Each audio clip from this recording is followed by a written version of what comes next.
Yo, this is day one of my weight loss journey, and I'm 130 kilos. So that's 280 plus pounds. So what I will do for this year is I'm going to make my workouts sustainable so I don't burn out. So I have done this journey for like this is the second time of implementing this. So I think what happened with me is I'm always burning out. So right now I'm going to start again, and I want to use all my workouts that I've known that is fun for me.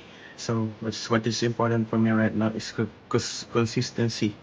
So that's why I'm starting small. So my workout for the days is this day one, and I just did some 5 minutes heavy workout, and then 5 minutes shadow boxing, and then three three sets of squats.